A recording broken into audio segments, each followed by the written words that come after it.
It was a sad day on Saturday.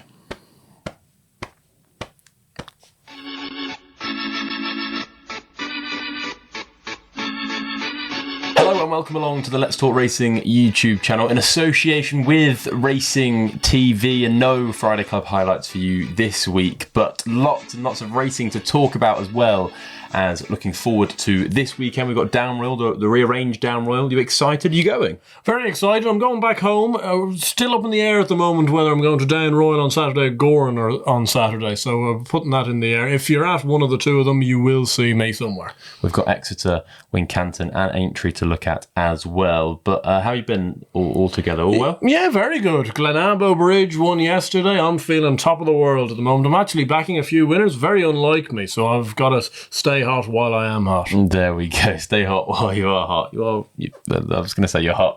yeah, steady up. Steady. We're already working and living together.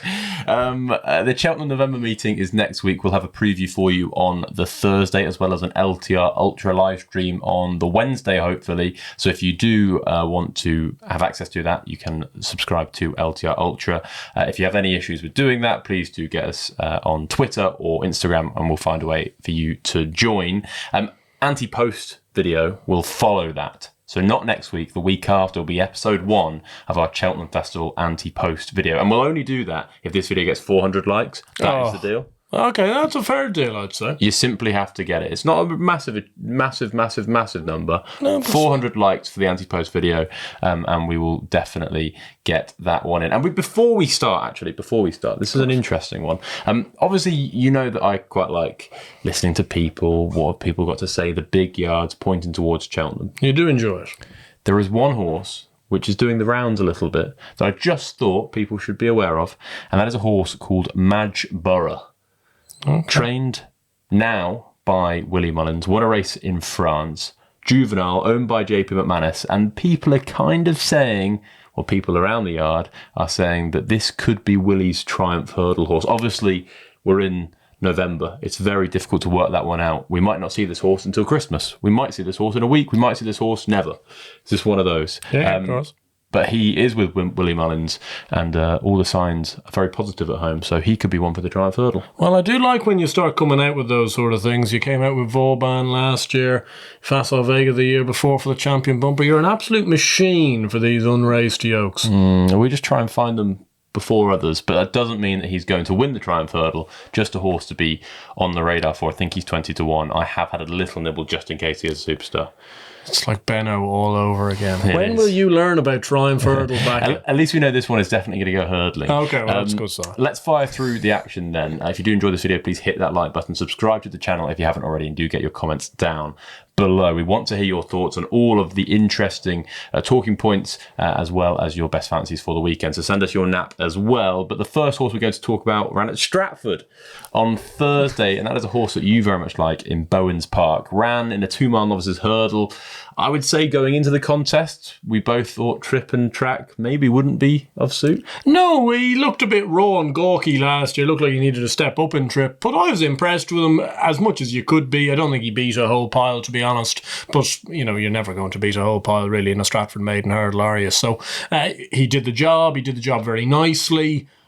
I would say maybe a stepping stone novice before we maybe see him in graded company. It wouldn't surprise me if he ran under a penalty somewhere. Yeah, I completely agree. I think they are going to stay at 2 miles, which is interesting. Lecky Watson and Shannon Royal ran on the same day at Turles over 2 miles and 7 furlongs. Both of these were pretty disappointing. Yeah, I get complete Seabank Bistro vibes from Lecky Watson. I just don't think he's a whole pile of good, to be honest. 4th in the Champion Bumper, and then he's turning out in his hurdles debut over 2 miles, 7 furlongs. You're thinking, my goodness, this horse must be slow. That was a tad strange. I'd be a little bit concerned he never actually won a bumper. As much as he came 4th in the Champion Bumper, the Champion Bumper can sometimes throw up slightly strange results. He did finish it in front in a bumper, but it was demoted, wasn't it? He was, but that Gordon Elliott horse didn't end up turning into much good. I can't remember the name off the top of my head. The McNeil family half own him. But yeah, he's just a bit underwhelming as a horse. And Shannon Royal, I don't know how much. They paid an awful lot of money for him. £300,000. £300. Yeah, he looks a slow enough beast for 300 grand. He's looking awfully expensive. Moving on then to Saturday, and there was lots of racing we need to talk about. Some up north, some down south. Ayr is where we're going to start, as north as you can go. The first race, we were both looking forward to two exciting novices in Florida Dreams, who won the Aintree bumper, and in Divar Blue for our good mate Ollie. Neither of them won. No, both disappointing, really, in my mind, to be honest. It was a little bit underwhelming. I know the horse who won cost an awful lot of money, 150 grand. 150 grand, yeah. Having won 2 point-to-point, or having finished second in 2 point-to-points, but it just came away from it going, well, he wasn't really the horse I wanted to see win that race. I wouldn't have minded even if Indivar Blue had gotten beat and Florida Dreams was really impressive, because you then think, this is really good. Indivar Blue, how do you even describe that? He jumped poorly, but early on, he kind of warmed to it a little bit, but he's got something funny going on in his head, I reckon. Yeah, I can only think that the plan was, obviously, if you're in the position to win, but if not, give him an educational and that's what he got. Time. And that's what he got, yeah. At the top of the straight, Sean seemed to have plenty of horse under him, and he was kind of sitting motionless, but he was 10 lengths down. I couldn't quite work out. And then when he squeezed him, he found plenty as well. He was just too far off it, never really put in the race. Yeah, I think, look, he's one to, next time out, we'll probably know more. Fingers crossed he goes to a novice hurdle and can win. I was very disappointed by Florida Dreams. I just thought he had the run of the race. I know he was a little bit keen, but I just thought he was the whole way. Well, I thought he was just a bit flat. Who would you take out of that race, out of those two? Probably in Divar Blue, because he did more wrong and ended up finishing up the back of Florida Dreams. Florida Dreams, I'm sure, will come on for that run, but we'll need to. Following race, we saw Little Miss Dante win for Ollie Murphy. Smart mare in a weak race. Yeah, I'd say so. Joshua DeFlo has decent enough form, but nothing to get massively stuck into. She did it very nicely. She jumped much better than Indivar Blue did. Had a nice look down to the last, which means there's a little bit still to work on, I suspect. We'll be competing in graded mares races this year. Over at Ascot, down south, Boot Hill won the 2 mile, 1 furlong, very valuable handicap chase at Ascot. Beat, I'd say, very standard handicappers, but is he going to be one for this new Desert Orchids? Do you know that it's not a graded race now? Obviously won the Wayward Lad there last year. Top end handicapper, is that kind of going to be his mould, or can he develop into a graded horse proper? Yeah, I would say that Desert Orchid probably where he'll go. That probably will suit him. Those 2 miles flat right-handed tracks seem to be the making of him. I quite like Harry Fry as a trainer. I really like Johnny Burke as a jockey. I really don't like that horse. I haven't taken to him. I think he's a bridle merchant, and he wins these handicaps against exposed horses. Everyone will hype him up. When you actually get him into a battle, he is not the horse that you will want to rely on. Damning opinion. Django Bay, I was really impressed with him. Yeah, he was good, in the 2 mile novices hurdle at Ascot. He was worked up in the prelims, and then he was ultra keen, went on. Nico at one point was 4 or 5 lengths clear, if not more. And then I was thinking, when this Ben Pauling horse came to him, who was expensive, £200,000 buy was Tell Her the Name. He came to him kind of jumping the second last, in between the second last and the last. And then Django Bay found more. I was massively impressed with him. Yeah, I thought he was very good. Some nice horses in behind as well. I was a little bit disappointed, I must say, with my horse, 10 Lens Tom.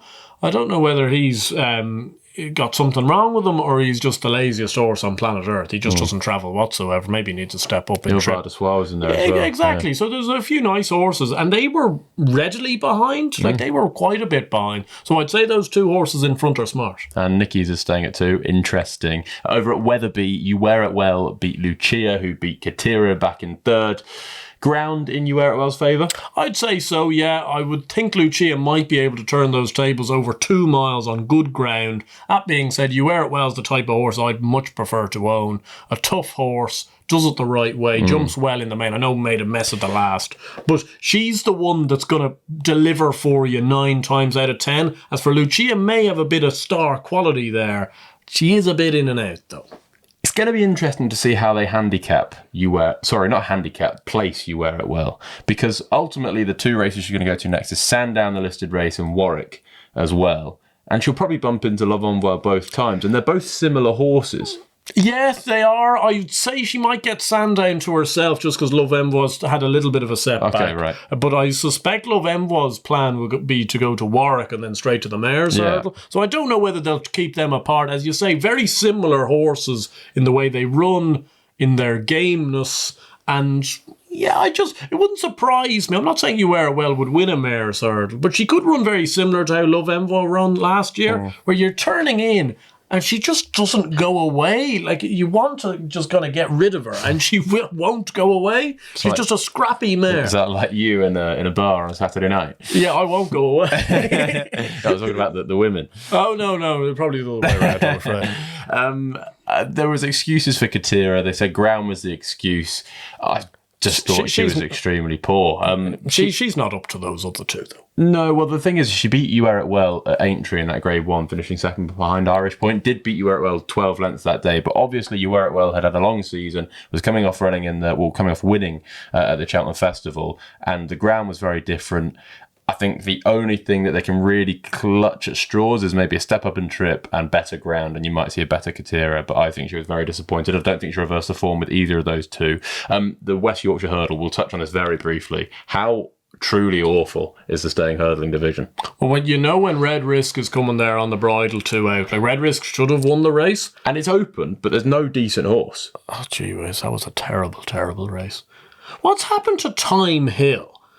Like, a few years ago, Time Hill used to travel, and he'd barely get 3 miles. He's turned into an absolute yoke of a thing. Like, he needs cheek pieces, he's off the bridle all the way.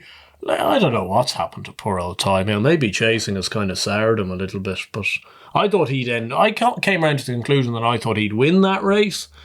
It was just a terrible, terrible race. It was, so much so that Garlaw, I think, is being aimed at the Betemps final. They're going to try and get him qualified for that. The one thing I can't quite work out with the staying hurdling division at the moment is, are we just looking at Tiupu, who was beaten such a short distance last year? He's going to be an older horse. He was still very young last year.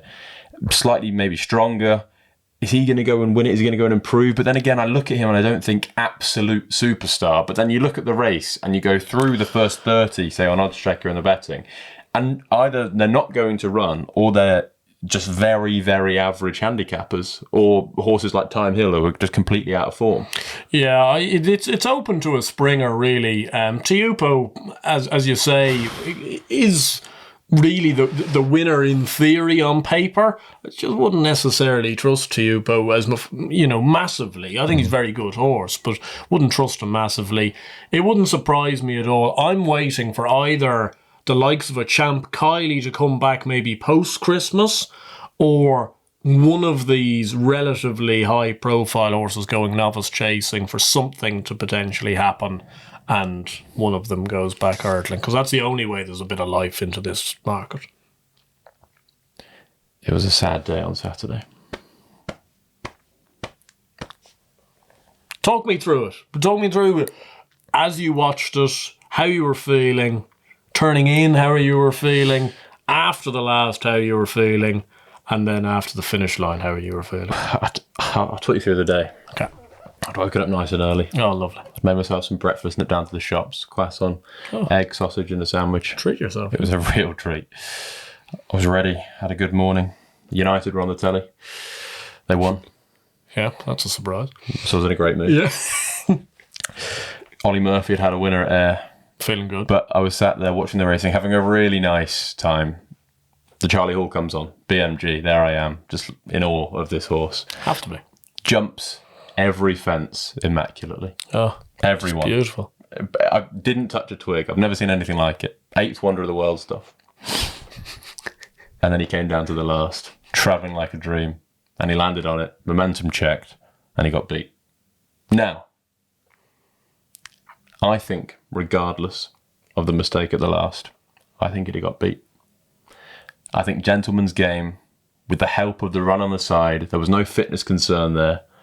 I think Brave Man's Game would have probably been 85, 90% because they'd have had the King George in mind. That was the end goal. That is the end goal this season. I think he may have got tired, and I don't think Gentleman's Game was going away. And I think he would have beaten him. I don't know why because a lot of people online and on Twitter was definitely saying Braveman's Game would definitely have won that race. Just not convinced. No, I think it would have been very close. It wouldn't surprise me if Gentleman's Game had maybe gotten up, but it might have been Shadows of the Post stuff, which arguably could have been more heartbreaking for you when you think about it like that. I thought it was a very good run from Braveman's Game. I took nothing away from him for his King George chance. Yeah. No, I thought it was super. I think they'll work on that. I think he'll be a better horse when it comes to Kempton, and I don't really see who will beat him in the King George. Potentially a horse that runs today while we're recording. That's the only one that's potentially a lurker. Well, Allaho Shishkin. Could Gentleman's Game run in the King George? Because Jerry's going to go to the Lexus, apparently. Yeah. Does that leave Gentleman's Game? They're going to have to split them up, or could he go to Tremor? I just don't look at Gentleman's Game and think that Kempton would be the making of him whatsoever. Fair enough to Gentleman's Game. He was a horse I quite liked. I think he's a proper horse. That was a mammoth run. When you're thinking that's his third run over fences. Like that, one way or the other, even if he'd gotten beaten a half length, that's an enormous run. It's just whether they can keep him right. I think if they can keep him right, I think he's a better horse than Jerry Colomb is. Very interesting. I disagree. I think Jerry is better, but I do think you want very good. You have a love-in for this horse. You have a complete and utter love-in. We will see on Saturday. But Saturday a Mickey Mouse I think race. it's just slightly because he's beaten my favourite horse in training, and it's just a slight bit of resentment there now. And I didn't want that relationship to happen. If he finished a good second, then I could have built a relationship with Gentleman's Game, but that's going to be really tricky from now on. Sunday, let's be clear about it, very good, beating a decent field. I'd say none of them will be challenging for Grade 1s other than the winner, who's going to the Drimmoor. Yes, he is. I'd say he'll take a lot of beating in the Drimmoor. Who's going to beat him? As in, what's going to run? I've no idea. Hercule de Soy? Yeah, Hercule de Soy will run. Maybe a few of those horses that we'll touch on that ran on Monday, the likes of Imagine, might go up in trip. If something like Found a 50 wins at Down Royal this weekend, maybe a Corbett's Cross. But I would say, let's be clear about it, could well go off favourite. A little bit like how my mate Mozzie went off favourite for the Royal Bond a few years ago. Percival Le Gallois fell. I think they're going to mess around with that horse, and he will run in a handicap at some stage and will be very effective in a handicap at some stage. Go away plate, you did say. I did say, and it's whether they target something before then, whether he's a Ultima or... Like I think if JP was to bite the handicapper's arm off to get him into the Kim Muir or something like that, gee whiz, he would be some nag. It would be Stump Down 2.0, but this horse would win. Over at Carlisle on Sunday, Johnny Who made his eagerly anticipated novice hurdling debut over 2.5 miles, and I was in love with John Joe O'Neill's ride on this. It was proper Geraghty-esque. Just sat there behind the leaders, knowing he's going to pass them, brings him out, jumps the last, and away he goes. Just a very, very stylish debut. Yeah, very in every sense. From a jockey perspective, from a horse perspective, jumped really nicely, showed plenty of speed, a few nice horses in behind, not any world beaters. I think he's very good. I must say, is it just me, or do you find racing at Carlisle just aesthetically very pleasing? It is very aesthetically pleasing, It's just a nice place. Is he better than Captain Teague? Ooh. Captain Teague's probably achieved more, but there's just an element of kind of... Because they could meet in a shallow hurdle. Yeah, they could. There's just an element of what if with Johnny Who. And this is... Because obviously I had a bit of a rant about poor old John Joe O'Neill a few weeks ago. The trainer, not the jockey. I think the jockey's excellent. But I think this horse and the horse we're about to touch on are potentially, they are going to prove whether he still has it in him or not. Because he can't fart around with these horses. These are Grade 1 horses. Okay, let's go straight to that one. Mr. Colin Parker will come back. Mr. Megget, who won the bumper that day for Trevor Hemmings, I thought he was smart. Yeah. The issue I have is I've seen 5, 6, 7 of these John Joe bumper horses win like that and not achieve anything. Yeah. Springwell Bay is probably the one who's achieved the most. Maybe Soaring Glory. Yeah. None of them really ever kick on. Whether you see a Gordon Elliott, a Paul Nicholls, a Henderson, and a Willie Mullins horse go and win like they do, then you go, oh my goodness, and they tend to properly kick on. I don't know how good he's going to be, where he's going to be campaigned, and what the crack will be with him. No, well, they'll do this whole, we're going to take it very easy job this year. we won't see him until February, then he'll run again, and that could be the end of his season and stuff like that, which is all well and good for the overall future of the horse. It's just Johnny Who's probably the main one this year, where Johnny Who looks, certainly to the naked eye, like he may have the ability of being a proper graded horse, and he needs to be campaigned as such, and it'll be interesting to see whether he can fulfil that promise. And going back to the comment, we're talking about John Joe Neal a couple of weeks ago, saying that he's not had the success that the investment in his yard deserves and the amount of horses he's got in his yard suggests he should have. I think it's important to know that we're allowed to talk about, like, that doesn't mean that I don't like John Joe Neal as a trainer, I don't respect him as a professional. It just means that currently his statistics and his results aren't bearing the fruits of the investment that's going to his yard. And I think there were a few snipey comments a little bit, and probably understandable, maybe people being on the defensive because John Joe is a legend of the game. But if we're talking about horses' chances going towards a Cheltenham Festival, that's got to come into it. Trainers got to come into it, how they campaign them, what the recent success looks like.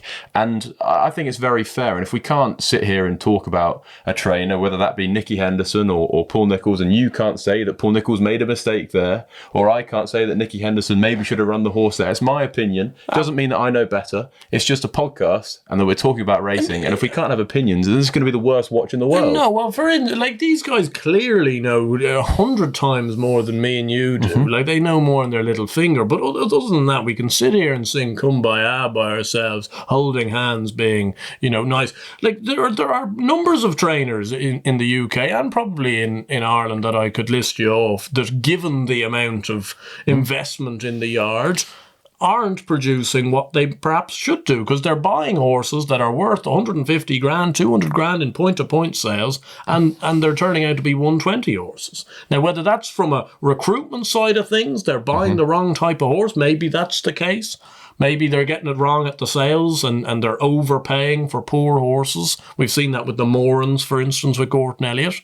But you've got to state, like, given the amount of money, certainly that the owner of Springwell Bay, is it Gail Smith or something like that, like, she's pumped enormous amounts of money. Probably 1.52 million. And there hasn't been a single, like, Springwell Bay is it's a decent, barely a listed horse, and he's the best of them. No, I completely agree. Any harm in asking, it's been a strange one. Hopefully he kicks on. But to those who see or maybe take offence in us talking maybe slightly downward towards a trainer, not downwards, but slightly criticism of them, critical, I couldn't care less, and I'm going to continue to do it. And I think if people do care about that and they don't want to watch us talking about trainers or jockeys and stuff like that, not that we talk about jockeys very often, then this isn't the podcast for you. A trainer who I love, who still makes mistakes, is Thunder Rock. Thunder Rock's not a trainer. Ollie Murphy's a trainer, and he trains Thunder Rock.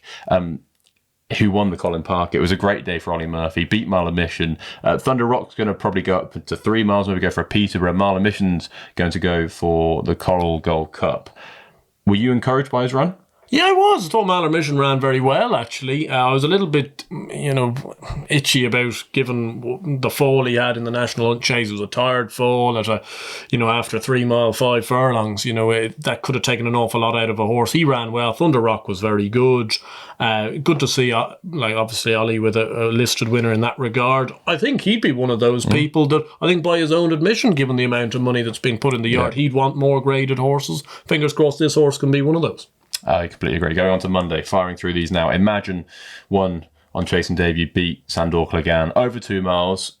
Positives, negatives. Give me both. Negatives was he ended up finishing 4th. 3 horses in front of him. Pinkerton's probably only a handicap hurdler. I thought he jumped okay. I don't think he jumped massively fantastically, but he didn't jump poorly by any stretch. Something that can improve for going a slower gallop up and trip. I'd say so. He just needs a trip. They were very adamant. They didn't care that he got beat on Monday. They wanted him to have an easy run, and you can have a look back at the race. Hopefully we're showing it as I'm speaking at this time, but he jumps 2 out. Sean O'Keefe gives him 1 behind the saddle, and then it's hands and heels to the line. Only thing I'd say about that, I think the winner was good. I think he'll end up getting found out at graded level again, and I just... this horse in second, I think, will have people's pants down more than he will have their pants up. I think he's going to be constantly like this, where people are going to second guess what plot it's going to be. And I don't think anyone has an absolute Scooby where that plot's going to be in the end. Because he's a good horse, he's got ability, but like he's ended up finishing a half length behind Imagine. He's not going to be well handicapped after that, is he? No. Moving on to a horse who was very impressive on tracing debut, and that was IROKO at Warwick over 2.5 miles. So good, jumped so well, travelled like a dream. John Joe was there with his things hanging out, swinging. Why are they going down in trip with this horse? They were thinking the Henry VIII. AP suggested Henry VIII. Yeah, I don't... Yeah. But this is a Gold Cup horse down the line, isn't it? I'd have thought so. He couldn't. I just can't believe... He was incredibly impressive, but this was a horse that couldn't get past Maximilian up the straight in Aintree and Apple away over 3 miles, kind of staying away to the line. As much as he was really, really good, I think he'd be run over at 2 miles. I agree. I would have gone to that. I would go to that Newbury Berkshire Novices Chase, the 2.5 mile grade 2, and then I would probably go to the Corto Star, because I think like a quick 3 miles would be perfect for him. Perfectly. But like you look at him and go, like, he has very similar form in terms of like to what Xander Clegane had. Like, how would Xander have jumped if he ran at 2 mile 4 first time out rather than 2 miles? Like, it's very good saying this horse jumped superbly, which he did. But it's in a 5-runner, 2.5 mile novice chase around Warwick. Didn't go particularly quick, and he's ended up kind of finishing on the bridle. Like, going round Sandown, there's 13 fences in 2 miles, and they're going to go lickety split. Like, well, I don't know. Wouldn't be me. I would back him for a Corto Star. I would not back him for Henry VIII. Final horse of the review, and to bar 2 mile maiden hurdle at Fairyhouse. Impressed? Yeah, good horse. Very impressed. A little bit workmanlike, better up in trip. Wouldn't be backing him for Cheltenham this year. I think it'd be better over fences. Right, now it's time to preview the next few days racing. We're going to fire through this. We don't want to keep you for too long. Exeter Friday, Haldon Gold Cup Day. The first race we're going to preview is the 3 mile novices chase, where we see Stay Away Faye run against Grey Dawning. What a treat that is on a Friday. I'm looking forward to this. Who do you think is going to win? Yeah, I think it's a really good little race. Ballydesmond even there for Jamie Snowden, who I think he'll end up being kind of a regional national horse. He's one to keep an eye on. I think Stay Away Faye will win this race. I think he'll stay better than Grey Dawning. What's quite nice is they're going to be tested. Yeah. He's not going to have it all his own way. No, we'll have an idea of form. And also, it's good, like, if you're a punter, like, I would say Stay Away Faye will be, even money 5-4, something like that. He'll be favourite, but it means you can actually have a bet rather than him tiddling around at 5-1 on. Haldon Gold Cup, then. I think this is probably the worst Haldon Gold Cup I've ever seen since I've been following racing. Brave Siaska for me. I think he's 5-1. I quite like him. I was looking at this. Solo, Warlord, Elixir de Nuts, not 2 milers. Yep. Brave Siaska's best form is over 2. I know he's been winning over 2.5, but his best form's over 2. The last time he ran over 2 miles, over fences and completed, he was, I think he was a 5-length third behind Edwardstone in the Kingmaker at Warwick. Yep. I fear Indiana Jones, the Irish Raider. Editor Jujit's carrying 165 in a handicap. That's going to be a tough ask. I just like this soft ground, Venetia Williams time of year. Brave Siaska 5-1 for me. I think I'm pretty strong on him as well. Yeah, the worst thing about this is I completely agree, meaning the horse has relatively no chance, unfortunately. And I'd echo absolutely everything. Editor de Gite had a pipe opener last year at Cheltenham. I think this is a similar enough task before he goes on to graded races. Indiana Jones, I get why you're fearful. Because he's a proper 2 miler, right? He is, but he doesn't win much. Like, he's relatively average. Also tends to throw in an absolute clanger of a jump every now and then. He could be the one to put it up to him, but I'd be, like yourself, I'd be relatively strong on Brave Siaska. Plenty of interesting things happening at Down Royal on Friday. Better Days Ahead makes his hurdling debut. Brighter Days Ahead runs in a grade 3 against some good mares. Irish Point versus Magical Zoe over 2. Found a 50s chasing debut in the same race that Gordon's used with Mighty Potter, Envoi Allen, Sam Crow, Delta Work. Firefox versus the Yellow Clay in the bumper. That's an interesting one. I would imagine one will run.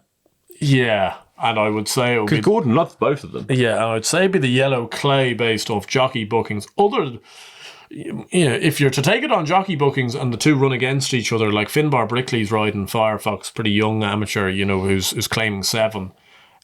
Wouldn't be just wasn't really what I was hoping to see for Firefox. I must say, I thought he was going to be in the maiden hurdle with Jack Kennedy on him. Well, he's going to be a 2.5 mile top class novice hurdler this year.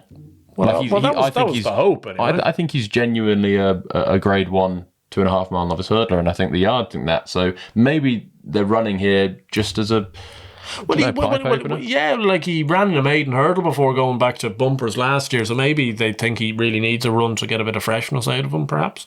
But odd. Yeah. Moving on to Aintree on Saturday, we've got the Grand Sefton, the first race over the national fences of the new campaign. I'm going to take a swing at one here, half shot for Ian Jardine, 12 to 1 each way, offer mark of 122.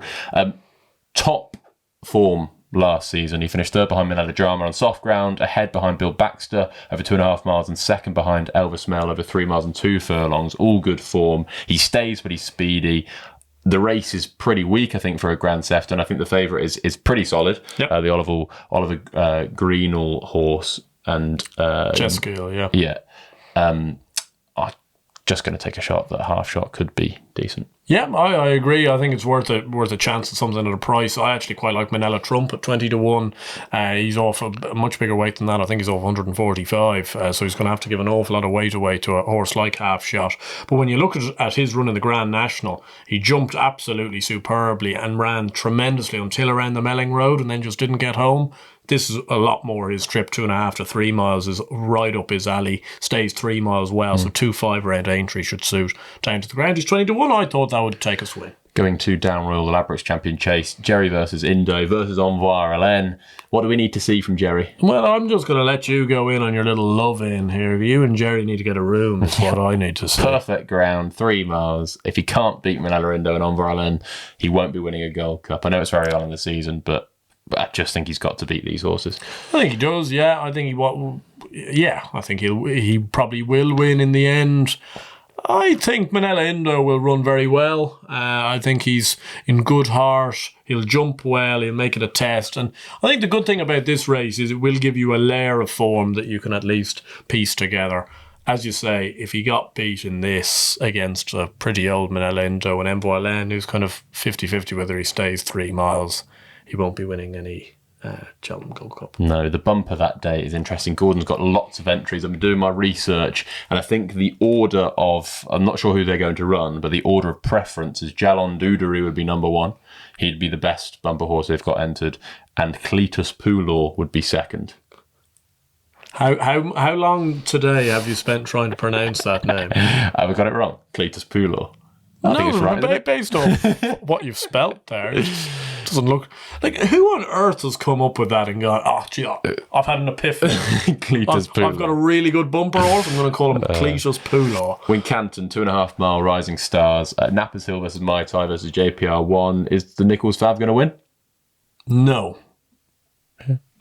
Just, I don't know, Nappers Hill has my pants down. Like, every time I don't like him, he will win this race by 15 lengths because I don't like him. Every time I do like him... He is going to win this race by 15 lengths. Who beats him? I think I would back at the price as JPR1.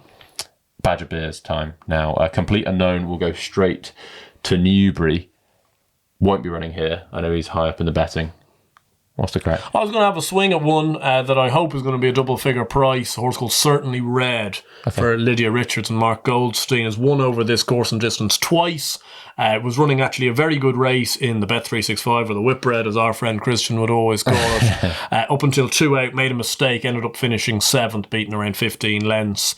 He's been dropped a couple of pounds for that effort. 3 miles is a lot more his bag. And I just feel, considering his course and distance record, I would have thought, I'd like to hope, even though this is his seasonal reappearance, that he's been planned at this race. A poor elite hurdle. Roubaud versus Hansard versus 2 friendly. Nichols horse going to win? He will win. There we go. We're both in agreement there. Nace Sunday, very quickly, just going to fire through what's going on, because a lot is going on. Ilat Antique's been entered. Yep. Fishery Lane is being run. Reading Tommy Wrong. Stella Story and Tully Hill entered. Dysart Dynamo possibly having a run before the Tingle Creek. Corbett's Cross and Gaelic Warrior and Nick Rocket entered. What are you most excited about out of all of that? Nick Rocket. Ilat Antique. Come on, the horses to follow. They've been flying. I'm thinking I may be able to go to Naas for, I think, the first 4 or 5 races before I have to get the flight home on Sunday. So if Phil Antique is running, I definitely will be there. Okay, there we go. We do hope you enjoyed this video. Before we go, we're going to do best bets. I'm going to quickly fire through mine. I've got 2 in the week. One is Ludlow tomorrow, Between Waters 7-4. I think she'll win, beating the Paul Nicholls mare, Florence and the Machine. Pull Again Green runs at Newbury tomorrow. I think he will also win at 5-1. Well, I don't think he's definitely going to win. It's a competitive race running against horses. Are these tomorrow or today? Today, Thursday. Gotcha. So those who did click on this video on Thursday will get the benefit of this. Pull Again Green runs today at Newbury. Between Waters runs today at Ludlow. Pull Again Green in the 1:15. I like him a lot. I think that Newbury suits him down to the ground. And I think he'll like the ground as well. Down to the ground. Yeah, lots of ground. Yeah, great idea. If Slade still runs against Down Memory Lane in the 2 mile 1 furlong maiden hurdle on Saturday at Down Royal, he'll beat him. And Brave Siaska 5-1. Very good. They're my 4 best bets. Yeah, well, I'm going to top up on Brave Siaska myself in the 3:30 Haldon Gold Cup on Friday at Exeter, and 2 for Gorn on Saturday, because I would say it's odds on that me and my dad would be at Gorn rather than Down Royal, so I want a few punts for the card. 1:23, the 2 mile handicap chase horse called Lucid Dreams for John Ryan. It's ran in a few graded races, drops back to a handicap. Really nice horse, quite like him. And in the 3:07, a firm friend of mine, a horse called Park of Kings, takes another step into handicap company. He's up to 111 now. I still think he's probably a 120, 125 horse. I'd like to think he might be able to rattle off a 3-timer. There we go. We do hope you enjoyed this video. If you do, please hit that like button, subscribe to the channel if you haven't already, and we'll see you soon.